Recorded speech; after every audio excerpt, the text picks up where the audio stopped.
बिस्मिल्लाहिर्रहमानिर्रहीम। नाज़रीन, मैं हूं जावेद बलोच और उम्मीद है आप लोग खैरियत से होंगे। मुल्क में आम इंतखाबात के लिए कागजात नामजदगी जमा हो चुके हैं और सियासी सरगर्मियाँ जो हैं वो अरूज पर पहुंच चुकी हैं, लेकिन किसी पार्टी ने अभी तक इलेक्शन कम्पेन शुरू नहीं की। इसकी क्या वजह है, इस पर हम बात करने जा रहे हैं। और फिर मंशूर भी अभी तक नहीं आया। मुस्लिम लीग नून का भी मंशूर जो है वो अनाउंस नहीं हुआ और ना ही जो है पीपल्स पार्टी की तरफ से कोई मंशूर अनाउंस किया गया है। नाज़रीन, तहरीक इंसाफ से बल्ला जो है वो छिन चुका है और तहरीक इंसाफ बल्ले के बगैर जो है आम इंतखाबात में किस तरह हिस्सा लेगी और कितने वोट ले पाएगी और तहरीक इंसाफ का वोटर जो है अपने उम्मीदवारों को कैसे शिनाख्त करेगा, ये एक बड़ा अहम इशू है तहरीक इंसाफ के लिए भी और उन वोटर्स के लिए भी। और क्या बल्ले के बगैर जो है वो तहरीक इंसाफ का वोटर जो है वो बाहर निकलेगा या नहीं निकलेगा, इस पर हम आज बात करने जा रहे हैं। और तहरीक इंसाफ को बड़ी उम्मीद है कि उन्हें कोर्ट से रिलीफ मिल जाएगा और बल्ले का निशान जो है उनका बहाल हो जाएगा। इस पर बात करने जा रहे हैं। फिर इसके साथ साथ हम बात करेंगे कि SIFC के ज़रिए तमाम मुल्क में ज़राई इनकलाब के लिए कोशिशें की जा रही हैं और गैर मुल्की सरमायाकारी जो है वो मुल्क के अंदर लाने के लिए इकदाम किए जा रहे हैं। 50 लाख एकड़ का जो गैर आबाद ज़मीन है उसको आबाद करने के लिए टारगेट मुकर्रर किया है SIFC के ज़रिए तमाम लिम्स ने। इस पर भी बात करेंगे। हमारे साथ मौजूद होंगे राजा रियाज साहब मुस्लिम लीग नून से, इनसे हम बात करेंगे। फिर तहरीक इंसाफ के रहनुमा अहमद अवैस साहब हमारे साथ होंगे, उनसे बात करेंगे कि तहरीक इंसाफ की क्या स्ट्रेटजी है और क्या इलेक्शन कैंपेन है उनकी। और फिर आखिर में हम बात करने जा रहे हैं लिम्स के प्रोजेक्ट डायरेक्टर डॉक्टर मोहम्मद वकार यासीन से कि लिम्स जो है वो पूरे मुल्क में एक नेटवर्क उसका फैलाया जा रहा है और गैर आबाद ज़मीनों को आबाद किया जा रहा है। ये मनसूबा है क्या और ज़राई इनकलाब के लिए इस मनसूबे की कितनी अहमियत है, इस पर बात करेंगे। हम सबसे पहले चलते हैं राजा रियाज साहब के पास, मुस्लिम लीग नून के रहनुमा हैं, उनसे बात करते हैं। राजा साहब, बताइएगा सर, अभी तक 21 अक्टूबर के बाद जो है वो आज काफ़ी टाइम हो गया, लेकिन मियाँ साहब अवाम में नहीं गए और ना ही कोई इलेक्शन कैंपेन आपने शुरू की as a whole, as a party, और ना ही आपका कोई मंशूर अभी तक आया। जी शुक्रिया। आपको पहली बात तो ये बता दूं कि मुस्लिम लीग के उम्मीदवार अपने अपने हलकों में भरपूर कैंपेन कर रहे हैं और इसके अलावा ये भी बता दूं कि अभी टिकट अलॉट नहीं हुए। ज़्यादातर लोग इस वक्त अपने अपने टिकट के लिए कोशिशें कर रहे हैं, उसकी तरफ तवज्जो दे रहे हैं। जैसे ही टिकट अलॉट हो जाएंगे, निशान अलॉट हो जाएंगे, इंशाल्लाह आप देखेंगे कि भरपूर इंतखाबी मुहिम पूरे मुल्क में सब जमातें शुरू कर देगी। मुस्लिम लीग ने ऑलरेडी शुरू की हुई है। मैं अपने हल्के में भरपूर कैंपेन कर रहा हूँ, हर किसी से राब्ते कर रहा हूँ, जा रहा हूँ। इसी तरह बाकी मुस्लिम लीग नून के कैंडिडेट भी अपने अपने हलकों में राब्ते कर रहे हैं, मीटिंगें कर रहे हैं, जा रहे हैं। इसके अलावा ये आपकी बात दुरुस्त है कि पीपल्स पार्टी की तरफ से पंजाब में कोई कैंपेन नहीं है, जमात इस्लामी की तरफ से कोई नहीं है, काफ लीग की तरफ से कोई नहीं है और PTI की तरफ से भी कोई कैंपेन जो है इस वक्त पंजाब की राजा साहब, मैंने कहीं नजर नहीं आ रही। सर मैंने बात की है कि मुस्लिम लीग नून के कायद ने 21 अक्टूबर के बाद कोई जलसा नहीं किया, ना आवाम के पास गए हैं और ना ही मंशूर दिया है। आप कैंपेन कर रहे हैं, मुझे पता है, आप अभी कैंपेन से वापस आए हैं, लेकिन कायद जो है मुस्लिम लीग नून के वो अभी तक आवाम के पास नहीं गए। जी, इसकी वजह यह है कि वो सुबह 10 बजे टिकटों के बोर्ड्स की मीटिंग की सदारत करते हैं और परसों चौथ रात के 9 बज गए थे जिस दिन हमारा फैसलाबाद डिवीजन था। तो अभी वो ये मरला बहुत ज़रूरी है। टिकटों की अलॉटमेंट हर हलके में आपने MP MNA को एडजस्ट करना होता है, उनके इस तरह का माहौल बनाना होता है कि MP और MNA के अच्छा इलेक्शन लड़ सके। तो उसके लिए MNA की भी बात सुनना पड़ती है, MPA की भी सुनना पड़ती है, बाकी जो कैंडिडेट होते हैं उनमें से फैसला भी करना होता है। तो ये एक बड़ा मुश्किल मरला होता है। इंशाल्लाह ये मरला जैसे ही मुकम्मल होगा पूरे पाकिस्तान में मियाँ नवाज शरीफ साहब, मियाँ शहबाज शरीफ साहब, मरियम बीबी और हमजा साहब तमाम ज़िलों में जाएंगे, वहाँ पे खिताब करेंगे। मियाँ नवाज शरीफ साहब खुद पूरे पाकिस्तान के हर ज़िला हेडक्वार्टर पे इंतखाबी जलसे करेंगे। इसी तरह मरियम बीबी का भी प्लान है, वो सारी चीज़ें प्लान हो रही हैं और दूसरा मंशूर की हद तक मुस्लिम लीग नून का मंशूर काफ़ी सारा तो पहले आपके लब में है कि हमारा है, लेकिन उसमें कोई चीज़ें नहीं ऐड करके इंशाल्लाह जल्द वो भी सामने आ जाएगा, उस पर भी तैयारी हो रही है। लेकिन अपना राय साहब मुझे ये बताएं कि तहरीक इंसाफ ने बल्ला छिन जाने के बावजूद जो है वो बड़ी तादाद में अपने उम्मीदवार मैदान में उतारे हैं, तो क्या तहरीक इंसाफ जो है वो टफ टाइम देने जा रही है बाकी जमातों को? आपको भी जो है वो ज़ाहिर बात है पंजाब में पीटीआई का वोट बैंक है, बाकी जो भी वोट बैंक है, आप रहे हैं तहरीक इंसाफ के साथ, तो कैसे मुकाबला करेंगे? तहरीक इंसाफ कहाँ खड़ी है, आप क्या समझते हैं? देखिए, मैं आपको एक हल्के के जो इंतखाबी मुहिम है उसके हवाले से बताता हूं कि हर हल्के में 4 से 5 पीटीआई के कैंडिडेटों ने कागजात जमा करा दिए हैं। ठीक है। अब निशान उनके पास मुख्तलिफ होने हैं, सब ने ये एक दावा करना है कि मुझे पीटीआई की महत हासिल है। ये 4-4, 5-5 लोग इमरान खान की तस्वीर लगा के अगर हमारे हलकों में इलेक्शन लड़े तो वो तो हमारे लिए फिर रास्ता साफ करने वाली बात है, और इन्होंने इसी तरह करना है, आप देख लीजिएगा। और उसके लिए हमें मजीद आसानी मिलेगी, और आप देखेंगे कि ये समझ रहे हैं कि बस हमें इमरान खान की तस्वीर लगी तो हमने जीत जाना। ऐसी बात नहीं है, ये हकीकत नहीं है। वोटर जो है इनका सिर्फ एक ये जो मीडिया है, ये जो ट्विटर श्विटर है, इन पे ये ठीक है, इनका बड़ा जोर है। फील्ड में वो चीज़ नहीं है, फील्ड बिल्कुल मुख्तलिफ है उससे। फील्ड में मुस्लिम लीग नून बहुत मजबूत है, और इंशाल्लाह 8 तारीख को आप जब रिजल्ट आएगा तो आप हैरान रह जाएंगे कि कितनी बड़ी तादाद में मुस्लिम लीग ने फतह हासिल किया है। पीपल्स पार्टी तहरीक इंसाफ को दावत दे रही है कि वो उनके साथ इत्तेहाद कर ले। नहीं, गलत बात है, उन्होंने तरदीद कर दी है। उन्होंने कहा है कि ये हैं दहशतगर्द हैं और इन्होंने फौजी तंसीबात पे हमला किया है, हमारे शहीदों के मुजस्मे तोड़े हैं, हम इनके साथ इत्तेहाद नहीं करेंगे। तो राय साहब ये बताइएगा कि मुस्लिम लीग नून के कायद नवाज शरीफ साहब जो है वो कुछ नाराज़ दिखाई देते हैं, कभी एहतसाब और कभी हिसाब किताब की बात करते हैं, तो कहीं कोई नाराज़गी चल रही है या कोई आपको जैसे पीपल्स पार्टी कहती है कि लेवल प्लेइंग फील्ड नहीं है उनके पास, तहरीक इंसाफ कहती है कि उनके पास लेवल प्लेइंग फील्ड नहीं है, आपके पास है लेवल प्लेइंग फील्ड और मियाँ साहब जो है पूरी उम्मीद है कि वो इलेक्शन विन करेंगे? देखिए, इनके पहले मैं आपको इनके झूठ की बात बताता हूँ। जी जी। ये इतने झूठे हैं तरीके इंसाफ वाले।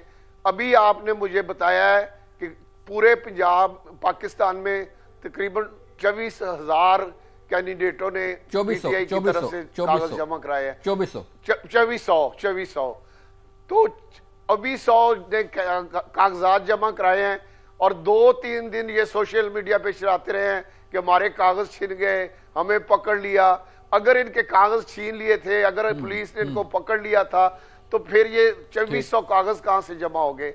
ये झूठ के मास्टर हैं, और इनका एक लड़का जो बैठ के अकेला पूरे पाकिस्तान में झूठ पे पूरी जंग लड़ रहा होता है।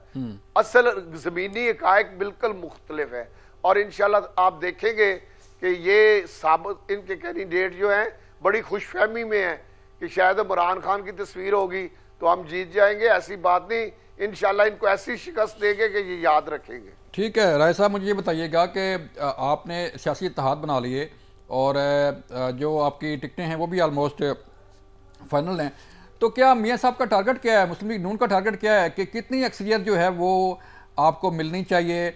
और आइंदा हुकूमत जो है वो ये भी बात की जा रही है कि शायद मियाँ नवाज शरीफ साहब जो है वो वज़ीर-ए-आज़म ना बन सकें या ना बने और शहबाज शरीफ साहब ये सीट ले जाएं। मुस्लिम लीग नून के कायद मियाँ नवाज शरीफ वज़ीर-ए-आज़म बनेंगे इंशाल्लाह। मुस्लिम लीग नून पंजाब में स्वीप करेगी और सिंगल मेजॉरिटी, यानी कि इतने वोट उसके पास होंगे कि किसी के साथ इत्तेहाद किए बगैर हम हुकूमत बना सकेंगे। लेकिन इसके बावजूद हम इत्तेहाद करेंगे इलेक्शन के बाद, और बहुत सी जमातों को साथ लेके चलने की कोशिश करेंगे, क्योंकि मुल्क के मुश्किलात इतनी हैं, माशी मामलात इतने हैं, महंगाई है, बेरोजगारी है, इस तरह के इस तरह के चीजें इलेक्शन के बाद हम सबको एक प्लेटफॉर्म पे इकट्ठा करके तो राय साहब ये तो फिर पीडीएम पीडीएम 2 हो जाएगा ना फिर?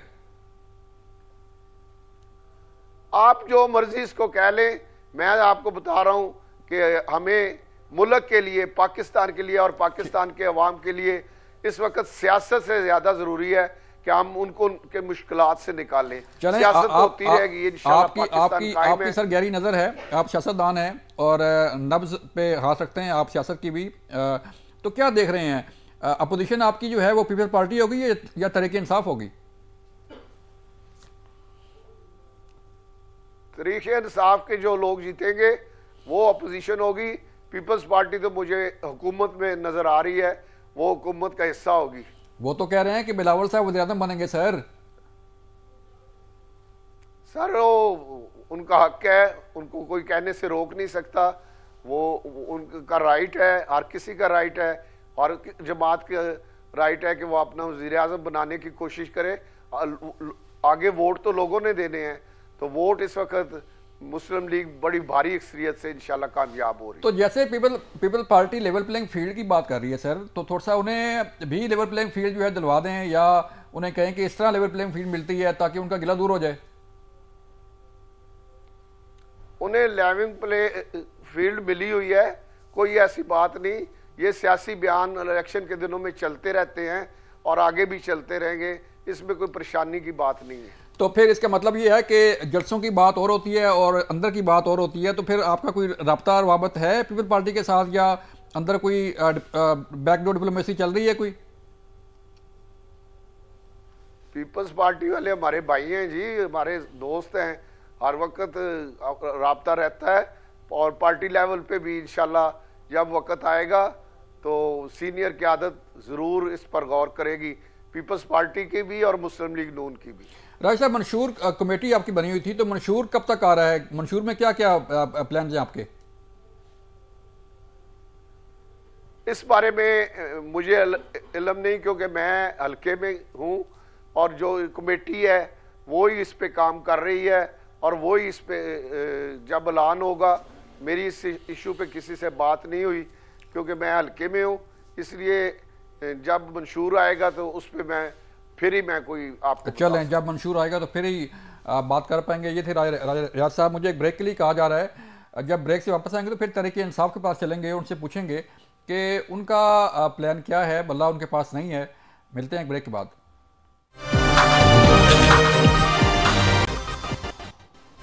वेलकम बैक नाज़रीन। हम बात कर रहे थे कि इलेक्शन कैंपेन जो है वो शुरू हो चुकी है मुख्तलिफ सियासी जमातों की, और तहरीक इंसाफ के भी 2000 से ज़ायद कैंडिडेट्स ने मुल्क के मुख्तलिफ हलकों में अपने कागजात नामजदगी जमा करवाए हैं।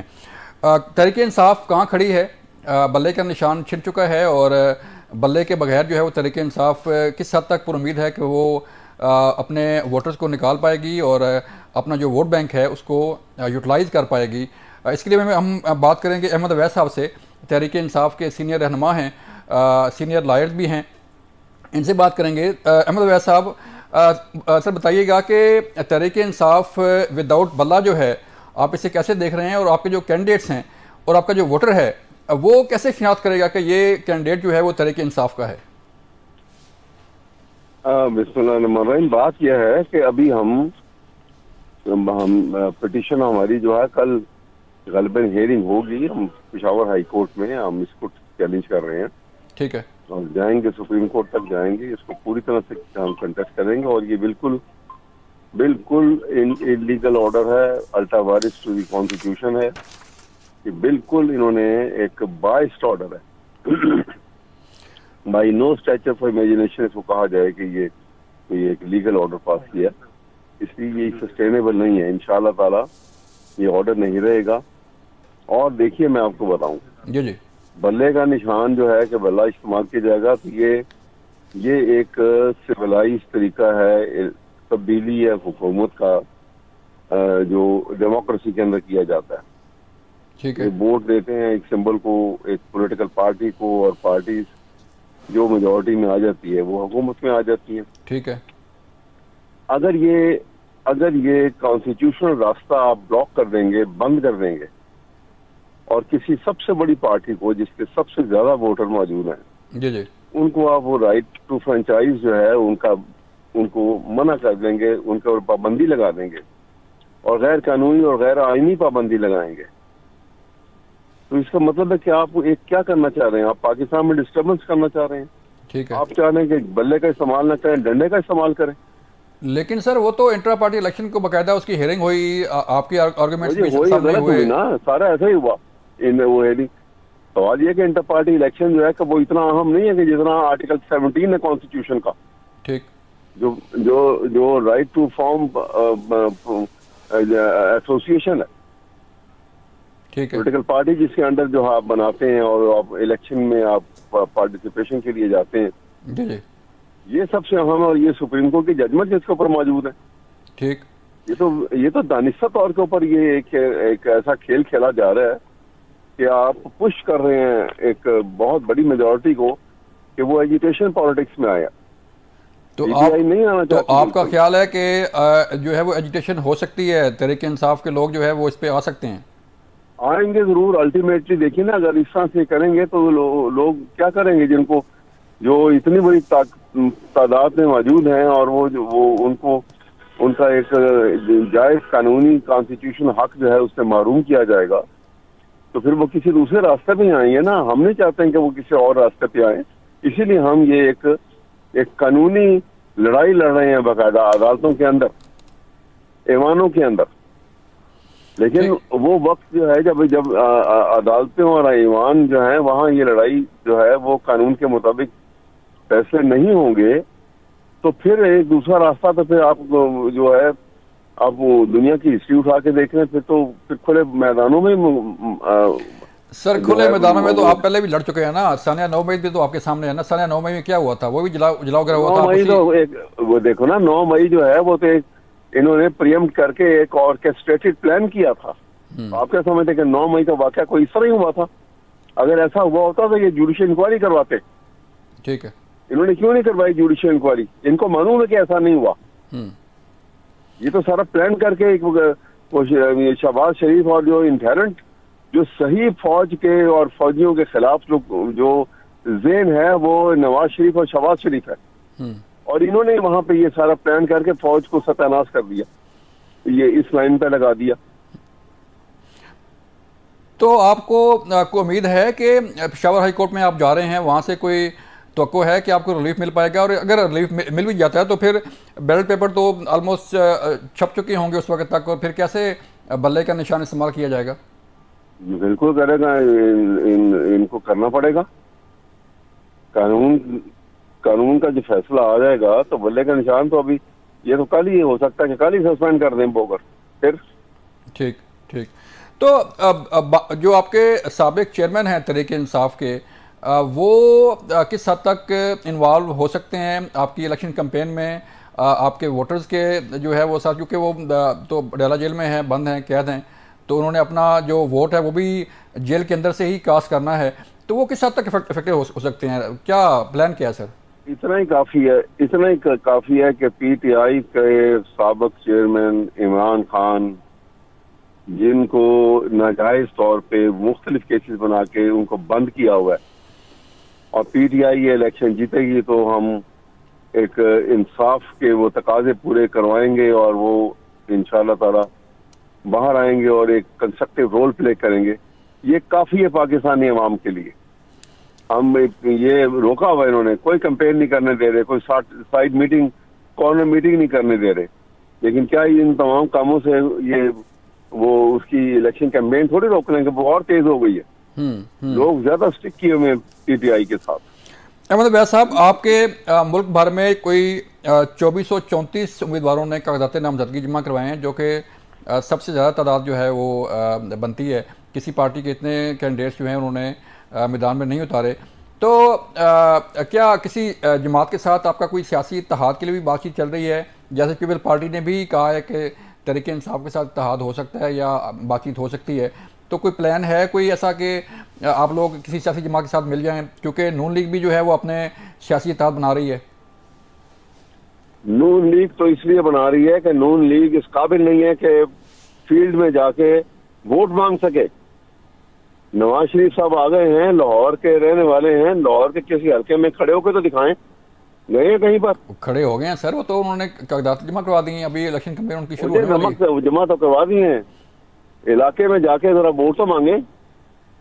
ये सारा इनका ये तो एक फाल्स प्रिटेक्स्ट के ऊपर एक इमारत खड़ी की जा रही है और उस इमारत के ऊपर जो है मियां नवाज शरीफ को बिठाया जा रहा है। फिर उनके ऊपर एक जो है वो करप्शन का ताज भी उनके सर पे बिठा दें, लगा दें, क्योंकि उससे बड़ा जो करप्शन का पाकिस्तान में इस खानदान ने जो किया है वो कहाँ छुपी हुई है?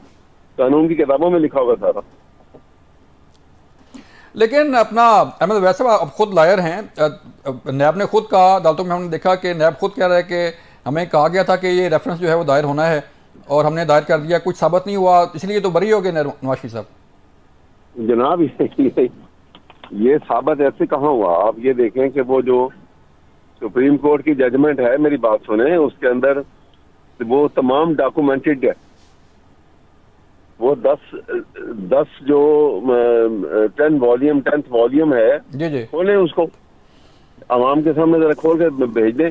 आज जो राइट ऑफ इंफॉर्मेशन है वो खोल के वो सारे डॉक्यूमेंट जो हैं और वो जो कुछ मवाद है वो पब्लिक कर दें उसको। आप देखें आग लग जाएगी मुल्क के अंदर। ये तो इतने घिनौने और खतरनाक ये लोग हैं सर। वॉल्यूम 10 जो है उसमें से क्या निकलेगा सर, जब एक पूरी JIT रिपोर्ट में इतने जो है वो सैकड़ों जो है वो डॉक्यूमेंट पे मुश्तमिल ये जो थी JIT रिपोर्ट, उसमें कुछ नहीं निकला, तो फिर वॉल्यूम 10 में क्या निकला? क्यों नहीं निकला? ये 5 जजेस ने फैसला जो दिया हुआ है उसका वो एक पूरी डिटेल एक ये जो एवरफील्ड की जो प्रॉपर्टी है वहां पर और जो वहाँ पे अजीजिया की प्रॉपर्टी है, ये प्रॉपर्टियां को आसमान से नाज़िल हो गई थी इनके ऊपर जी। मुल्क गरीब हो गया, ये दोनों भाई अमीर हो गए, ये खानदान अमीर हो गया। ये प्रॉपर्टी पाकिस्तान के यहाँ से पैसा निकाल के बैरून मुल्क जाके इन्होंने प्रॉपर्टियां खरीदी हुई हैं, वो सारी डिटेल दी हुई है। लेकिन ऐसे भी सर कभी देखे ना सर, ऐसे भी नहीं हुआ कभी, आपने भी जो है वो देखा, हमने भी रिपोर्ट किया कि कभी कोई निगरान जज भी कभी नहीं बना कि नैब कोर्ट को ये पाबंद किया गया हो कि आप विदिन 6 मंथ या विदिन टाइम फ्रेम जो है वो फैसला दें। इसमें क्या बुराई थी? आर्टिकल 187 क्या कहता है कि सुप्रीम कोर्ट जो है can go for complete justice. एक मैटर 184(3) में टेकअप हुआ था, उन्होंने कहा कि कंप्लीट हम इसमें हम मुकम्मल हर चीज करते हैं। उन्होंने सुपरवाइज इसलिए करेंगे, सुपरविजन दी है कि ये बिल्कुल इम्पार्शियल ही और सही तरीके से हो। एक रिपोर्ट और इतने कोई एक आदमी तो नहीं था JIT का, पूरी टीम थी वो। तो अहमद वैसा मैं वापस आऊंगा आपकी कैंपेन पर कि तहरीक इंसाफ की बात हो रही थी कि कोई सियासी इत्तेहाद पीपल्स पार्टी के साथ, किसी सियासी जमात के साथ जो है आपकी बातचीत चल रही है या कोई हो सकता है, पॉसिबल है? अभी तो नहीं है जी, लेकिन यहाँ दरवाजे जो है पॉलिटिकल पार्टी के हमेशा खुले होते हैं। You never know what is going to happen tomorrow. लेकिन PTI जो है वो इलेक्शन जो है वो अपने कंधों पे और अपने जोर के ऊपर लड़ेगी जरूर। बिल्कुल ठीक है, बिल्कुल ठीक है अहमद वैद साहब, बहुत शुक्रिया, आपने वक्त दिया। तहरीक इंसाफ जो है अपने कंधों पे इलेक्शन लड़ेगी, लेकिन देखना ये है कि ये कंधे जो है वो कितना जो है वो बोझ बर्दाश्त कर सकते हैं। 8 फरवरी करीब है और इलेक्शन भी जो है वो होने वाले हैं। देखना ये है कि कब तक ये तहरीक इंसाफ सर्वाइव करेगी और उनके वोटर जो है वो कैसे निकलेंगे। मुझे ब्रेक के लिए कहा जा रहा है, मिलते हैं ब्रेक के बाद।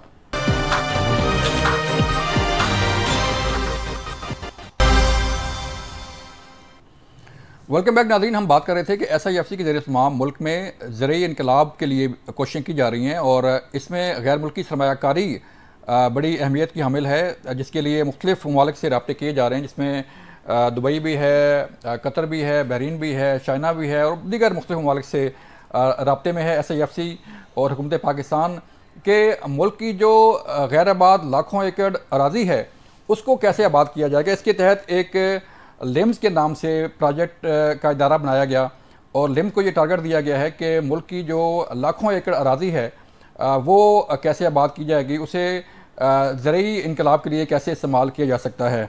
इस वक्त हम हमारे साथ मौजूद हैं लैंड इंफॉर्मेशन मैनेजमेंट सिस्टम के प्रोजेक्ट डायरेक्टर डॉक्टर वकार यासीन साहब। उनसे हम बात करेंगे कि आखिर ये लिम्स जो है वो किस तरह लाखों एकड़ अराज़ी जो है वो उसको आबाद करवाएगा गैर मुल्की सरमायाकारी से, जो लोकल सरमायाकार हैं उससे भी रब्ते किए जा रहे हैं और उनको भी एंगेज किया जा रहा है, किसान को एंगेज किया जा रहा है, किसान को एडवाइस दी जा रही है कि वो अपनी फसलों को कैसे बेहतर बना सकते हैं। डॉक्टर साहब बहुत शुक्रिया वक्त देने का। सर मुझे बताइएगा कि लिम्स का टारगेट क्या है और लिम्स जो है वो कहाँ कहाँ पे काम कर रहा है और किसानों को कैसे एडवाइस किया जा रहा है? बिस्मिल्लाहिर्रहमानिर्रहीम। जावेद साहब, ये एक बड़ा यूनिक कॉन्सेप्ट है और हमने इस कॉन्सेप्ट के मुताबिक इंशाअल्लाह हम लाखों एकड़ अराज़ी, जो कि उसको अगर आप उसका नाम देखें तो वो अनकल्टिवेबल वेस्ट का नाम उसमें उसको, कि ऐसी ज़मीन जिस पे आज तक कभी काश्तकारी नहीं हुई, सही, और वो ज़मीन जनरली स्टेट लैंड के ज़ुमरे में आती है, जो कि गवर्नमेंट की ज़मीन है और वो स्टेट लैंड है, उस लैंड को टारगेट किया गया। और जैसे आप जानते हैं कि बढ़ती हुई आबादी के हिसाब से और हमारी बहुत सारी ऐसी जो एग्रीकल्चर लैंड थी जो वेस्ट हो चुकी है, मुख्तलिफ हमारी हाउसिंग सोसाइटीज़, बाकी ये उस सारी चीज़ों को मद्देनज़र रखते हुए ये एक गवर्नमेंट का और स्पेसिफ़िकली SIFC के इनिशिएटिव में चीफ ऑफ आर्मी स्टाफ की तरफ से ये एक बहुत बड़ा इनिशिएटिव है, जिसमें हम इनिशियली 5 मिलियन एकड़ लैंड, जो कि 50 लाख एकड़ बनती है, उसको इंशाल्लाह आबाद करने का मुल्क भर में चारों सूबों में और गिलगित बल्तिस्तान और AGK में भी ये उसको आबाद करने का एक मंसूबा है। तो अल्हम्दुलिल्लाह ये कोई 6 मंथ्स पहले इसकी इब्तदा हुई और अल्लाह ताला के करम से हमने हैरानकुन इसमें प्रोग्रेस हासिल की। अच्छा, हैरानकुन। इसमें अभी तक इंशाअल्लाह इस दफ़ा इस 5 से 6 महीने के अरसे में तकरीबन 1.5 लाख एकड़ पे ऐसी 1.5 लाख ऐसे रकबे पे हमने गंदम लगाई है जिस पे आज से पहले नहीं लगी थी। और सर एरिया कौन सा है? 1.5 लाख एकड़ पे? जी, 1.5 लाख एकड़ पे। इसमें ज़्यादातर एरिया लाख प्लस एकड़ जो है वो चोलिस्तान में है और उसके अलावा कुछ रकबा जो है वो बखर, सरगोदा और इसके सराउंडिंग में, खुशाब वगैरह के सराउंडिंग में है। और अल्हम्दुलिल्लाह तकरीबन 1 मिलियन एकड़ रकबा पे जो तरक्याती काम या जो सोइंग से पहले का काम होता है कि आपने उस जगह को लेवल करना है, और वो तकरीबन 5 लाख एकड़ रकबा पे वो भी मुकम्मल हो गया है और FWO ने उसको लेवल किया है। अच्छा, इंशाअल्लाह उस पे भी अगली फरवरी की जो फसल है वो उसके ऊपर लगाएंगे। बड़ा एक लिहाज से आप देखिए कि बड़ा एक यूनिक तो ये गैर आबाद ज़मीन जो है उसको आबाद किया जा रहा है। जी, तो ये 1.5 लाख एकड़ जो रकबा है, आप इसमें ये देखिए कि इसके इतना बड़ा एरिया है कि आपके जो इस्लामाबाद जो है अराउंड 2 लाख एकड़ से थोड़ा सा ज़्यादा है, तो आपने तकरीबन इतने बड़े एरिया को आपने आबाद किया है, आपने उस पर फसल लगाई है उस पर। ठीक है। तो डॉक्टर साहब मुझे बताइएगा कि आपका एक आप इसमें एडवाइस करते हैं किसान को भी जी कि किसान अपनी जो फसल है वो किस तरह उसको बेहतर बना सकता है, किस तरह उसको पानी जो है वो कितना उसको चाहिए। मैं पढ़ रहा था आपके उसके प्रोजेक्ट के बारे में, तो किसानों के बारे में मुझे बताइए कि जब जाहिर बात है जब किसान खुशहाल होगा तो मुल्क खुशहाल होगा, ये तो उसकी दो राज नहीं है। तो किसान को कितने किसानों को आप एडवाइस कर रहे हैं और किस तरह एडवाइस उन्हें किया जाता है? जावेद साहब, ये पूरी दुनिया में हम जब प्रिसीजन एग्रीकल्चर की बात करते हैं या पूरी दुनिया में हम ये देखते हैं कि पर एकड़ जो आपकी फसल आती है या पर एकड़ जो प्रोड्यूस आती है, पाकिस्तान बहुत पीछे है। मैं एक एग्जांपल देता हूँ कि जो बाकी जितने भी तरक्की याफ्ता मुल्क है जहाँ पे प्रिसीजन एग्रीकल्चर को यूज़ करते हैं, उनमें जो गंदम की पर एकड़ पैदावार है वो 100 मन से ज़्यादा है, और हमारे यहाँ मैक्सिमम जो हमारी एवरेज है 28 से 30 मन है। अच्छा। तो सबसे पहले इस बाकी सारे गैर आबाद रकबे को आबाद करने के साथ साथ हमारा SIFC के इनिशिएटिव में हमारा सबसे फोकस हमारा छोटा फार्मर था, जो कि स्टार्ट ऑफ द प्रोजेक्ट हमने उसको टेक ऑन किया, जो कि तकरीबन 95% ऑफ पाकिस्तान का जो फार्मर है वो 12 एकड़ से कम है। और तो उसको हमारा मेन एम ये था कि हमने उसको इतना एम्पावर करना है, उसको इतनी विजिबिलिटी अपने खेत की देनी है, इतनी उसके अंदर प्रिसीजन एग्रीकल्चर माइन्यूटेस्ट लेवल पे लेके आनी है जिससे वो अपनी पैदावार को बढ़ा सके। तो उसके लिए जो दुनिया का बेहतरीन निज़ाम जो कि पूरी दुनिया में के सिर्फ चंद तरक्की याफ्ता मुल्कों में राइज था, वो हमने निज़ाम यहाँ पे अपने पाकिस्तान की सतह पे वो इस्टेब्लिश किया। ठीक है। हमने उसको सैटेलाइट से डाटा और जो बेहतरीन वेदर था, जो पूरी दुनिया में जो वेदर की अवेलेबिलिटी थी रिकॉर्ड की, वो हमने एक फार्मर को एक क्लिक पे प्रोवाइड की है। सही। तो आप इससे देखिएगा कि अभी तक 30,000 से ज़्यादा फार्मर हमारे साथ रजिस्टर हैं और वो बड़ा ही आसान सा हमने उसका मैकेनिज़्म किया है। वो डिटेल से मैं आपको साथ साथ बताता रहूँगा। इससे किसान अपने हमारी जो वेबसाइट है वो limspakistan.com है। मैं सब किसानों को ये सजेस्ट भी करूँगा और उनसे रिक्वेस्ट भी करूँगा, और जितने भी एग्रीकल्चर ऑफिसर्स हैं उन सब को, इस वक्त पंजाब में ये निज़ाम फुली तौर पर राइज है और अभी इंशाअल्लाह इस दफ़ा हम KPK को भी हमने ये दे दी है। अच्छा। इंशाअल्लाह कुछ दिनों तक पूरा KPK आ जाएगा और नेक्स्ट हमारा टारगेट है बलोचिस्तान। अगले वीक से हम बलोचिस्तान को भी ये जो ऑनलाइन निज़ाम है वो उसको उनको दे रहे हैं, वो भी दे रहे हैं और फिर इंशाअल्लाह सिंध को भी हम इसमें लेके आएंगे। डॉक्टर साहब ये बताइएगा कि जो एक प्लान है, एक प्रोजेक्ट आपका है कि आपने मुल्क भर की 50 लाख एकड़ गैर आबाद अराज़ी को आबाद करना है, उसमें से 1.5 लाख आपने बताया कि आबाद हो भी गई है।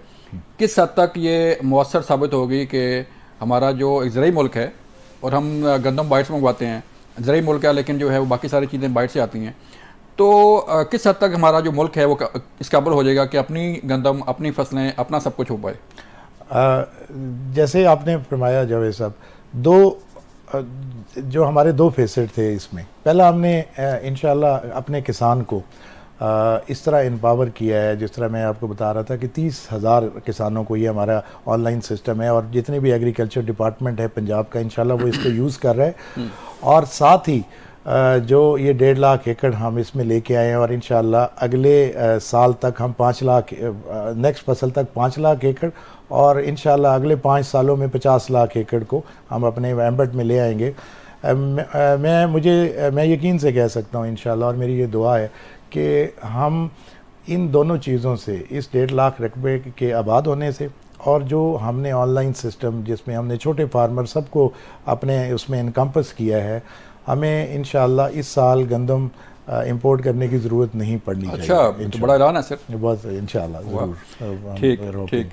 तो डॉक्टर साहब ये बताइए कि जो हमारी ज़राअत है वो हमने देखा कि एक खाले हैं या बाकी जो पानी का निज़ाम है या खाद का निज़ाम है, जो ये तो लिम जो है वो उसका क्या फोकस है कि जो जदीद टेक्नोलॉजी है उसको मुल्क में राइज किया जाए, किसानों को जदीद टेक्नोलॉजी के मुतालिक बताया जाए, तो इस वाले से भी कोई चल रहा है? जी, अब जब हमने ये अपना ऑनलाइन सिस्टम और ये satellite based system precision agriculture का जब ये शुरू किया था, तो उस वक्त हमारी कॉटन जो थी इन प्रोग्रेस थी।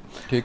कॉटन शुरू थी और कॉटन में हमारी एक बड़ी सक्सेस स्टोरी है और वो ये है कि तकरीबन डीजी खान डिवीज़न में कोई 1 लाख एकड़ रकबे पे हमने अपने सैटेलाइट निज़ाम से उस पर जो पेस्ट का अटैक हुआ था वो हमने यहाँ से डिटेक्ट किया। अच्छा। और पाकिस्तान आर्मी एविएशन और जितने भी हमारी सब्सिडरी कंपनीज थी उनके साथ ड्रोन से और Punjab agriculture department deputy secretary agriculture और उनकी पूरी माशाल्लाह टीम थी बहुत डेडिकेटेडली ये लिम्स के ने इस पूरे 1 लाख एकड़ पे जो स्प्रे कराया उसको कोऑर्डिनेट किया थ्रू सैटेलाइट। ठीक। 1 सेकेंड ये था कि इस दफ़ा हमने जो गंदम की फसल है उसको हमने पूरा प्रॉपरली टेक ऑन किया है। हमने तकरीबन 30,000 फार्मर को ये बताया है कि आपने अपनी जो फसल, अपना जो खेत है वो कैसे तैयार करना है, और उसके बाद जब से वो जर्मिनेशन उसकी गंदम की हुई है वो हमने उसको साथ साथ हर हफ्ते उनको एक रिपोर्ट से आगाह करते जा रहे हैं। जैसे आपने फरमाया कि इसमें क्या क्या चीज़ हम देखते हैं, तो इसमें टेक्नोलॉजी जो है वो टेक्नोलॉजी क्या क्या है और कैसे देखते हैं, इसमें आप ये समझिए कि सारी की सारी चीज़ें जो कि एक अच्छी फसल के लिए, एक प्रिसीजन एग्रीकल्चर के पॉइंट ऑफ व्यू से चाहिए, वो सारी की सारा पूरा मुकम्मल एक ये निज़ाम है। ठीक है। इसमें ज़मीन के अंदर क्या क्या न्यूट्रिएंट्स हैं वो हम किसान को बताते हैं, थ्रू सैटेलाइट बताते हैं और ऑनलाइन बताते हैं कि ये तुम्हारी ज़मीन में ये न्यूट्रिएंट्स जिनकी कमी है और कौन से बैलेंस्ड हैं, आपने कौन सी खाद इसके लिए यूज़ करनी है, उसकी पूरी एक एडवाइजरी जाती है। किसान को 14 दिन का मौसम बताते हैं और वो मौसम जो वो वाला ये मौसम है जो कि वर्ल्ड बेस्ट है, जो मीन पूरी दुनिया के तरक्की याफ्ता ममालिक जो बेहतरीन मौसम का जो प्रेडिक्शन है वो जो यूज़ करते हैं, वो किसान को, एक नॉर्मल किसान को एक क्लिक के ऊपर अवेलेबल है। बिल्कुल डॉक्टर साहब, अल्लाह करे कि जो जैसे कि आपने बताया कि गंदम बाहर से नहीं मंगवानी पड़ेगी अगर ये मनसूबा हमारा चलता है आगे, तो दुआ है कि मुल्क में ज़रूरी इनकलाब आए और किसान भी खुशहाल हो और पाकिस्तान भी खुशहाल हो। ये था आज का प्रोग्राम। अपना ख्याल रखिएगा। अल्लाह हाफ़िज़।